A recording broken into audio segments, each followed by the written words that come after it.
2016 সালের যে আরএলএসটি এসএসসির যে পরীক্ষা, তার পরিপ্রেক্ষিতে 2018-19-এ প্রায় 26,000 শিক্ষক শিক্ষাকর্মী যারা জয়েন করেছিলেন তাদের চাকরি সুপ্রিম কোর্টে বাতিল হয়ে গেল হাইকোর্টের নির্দেশকে বহাল রেখে।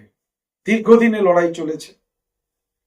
আমাদের যেটা সবচেয়ে খারাপ লাগছে যে যাদের সঙ্গে আজকে 5-6 বছর ধরে একসঙ্গে থেকেছি, কাজ করেছি, তারা আজকে পাশে থাকবে না, এটা ভাবতে যেন কেমন একটা গায়ে কাঁটা দিয়ে উঠছে। আরো তার চেয়ে বেশি ক্ষতি হবে যে এই 26,000 চলে গেলে স্কুলগুলোর কি অবস্থা হবে, এবং অতি দ্রুত কি স্কুলে নিয়োগ হবে? যদি নিয়োগ না হয় তাহলে এই পূর্ণতা কোথা থেকে পাবে? এবং যারা এতদিন চাকরি করলেন তাদের বেতন ফেরত সহ নানানভাবে যে সামাজিক অবস্থান আমাদের, যে যোগ্য অযোগ্য এবং শিক্ষাক্ষেত্রে যে ধরনের ঘটনাগুলো ঘটলো, আমার মনে হয় রাজ্য সরকার যদি প্রথম থেকে তার দায়িত্ব নিয়ে ব্যাপারগুলোকে সঠিকভাবে দেখতেন, আজকে এই অবস্থা পর্যন্ত গড়াতো না। হয়তো বা সেখানে সবাইকে রেখে তারা চলতে চেয়েছিলেন, কিন্তু সেটা তো সম্ভব হলো না। আইনের চোখে সবাই অপরাধী হয়ে গেল, যোগ্য অযোগ্য সবাই।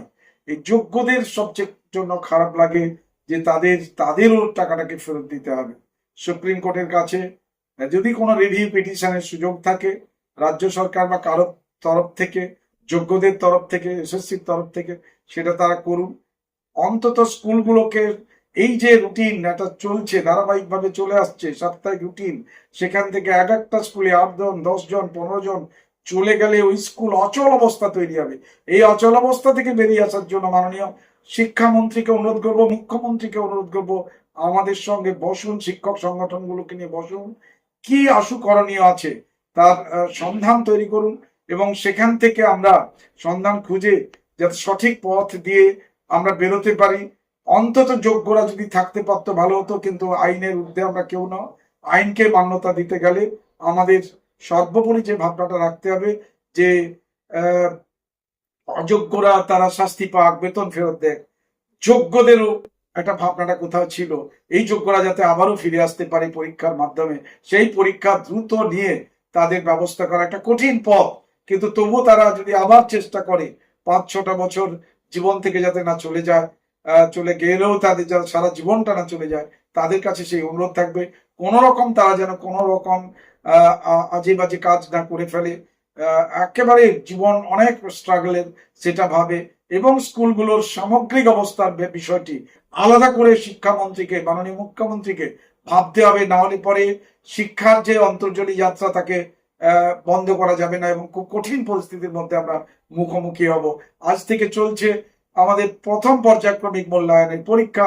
সেই পরীক্ষা চলাকালীন এমন সংবাদ আমাদের কাছে আকাশ থেকে বাজ পড়ার সমান। আগামী দিনে কি যে হবে আমরা বুঝে উঠতে পারছি না। আজকে মহামান্য সুপ্রিম কোর্টের 26,000-এর কাছাকাছি শিক্ষক শিক্ষিকা শিক্ষাকর্মী রাজ্যে বাতিল হওয়ার ফলে অবসর নিচ্ছে। শূন্যপদের সংখ্যা দিনের পর দিন বেড়েছে। গত 8-10 বছরে সেভাবে নিয়োগ হয়নি, সেই শূন্যপদ রয়েছে। আমাদের কৃষ্ণচন্দ্রপুর হাই স্কুল সুন্দরবনে তার ব্যতিক্রম না। 15টা ভ্যাকেন্সি ইতিমধ্যেই ছিল, 5,500 স্টুডেন্ট। আমরা 54 জন ছিলাম, 8 জন শিক্ষক শিক্ষিকা, তার মধ্যে 4 জন শিক্ষিকা। তারা এই সুপ্রিম কোর্টের রায়ে তাদের চাকরি বাতিল হয়ে গেল। ডেলি 8-5-এ 40টা, 5টা করে যদি গড়ে ক্লাস তৈরি, 40টা ক্লাস কি করে ম্যানেজ করা হবে প্রতিদিন? কিভাবে আমরা চলবো? এ নিয়ে আমাদের মধ্যে সত্যি সত্যি এক ভূমিকম্পের চেহারা নিয়েছে শিক্ষা প্রতিষ্ঠানের ক্ষেত্রে। আমাদের শিক্ষা প্রতিষ্ঠান তার ব্যতিক্রম না।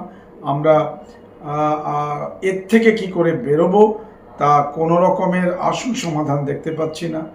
অপেক্ষায় আছি, যদি দ্রুত শিক্ষক নিয়োগ হয়ে অন্তত সামাল দেওয়া যায়, ততদিন এই পরীক্ষা, খাতা দেখা, ক্লাসগুলোকে চালানো, মিড ডে মিল সহ নানান সরকারি প্রজেক্টগুলোকে কি করে রূপায়ণ করব সে নিয়ে আমরা চিন্তায় রয়েছি। চন্দন মাইতি, রাজ্য সাধারণ সম্পাদক, advance society for headmasters and mistress, Paschimbanga রাজ্য কমিটি। ধন্যবাদ।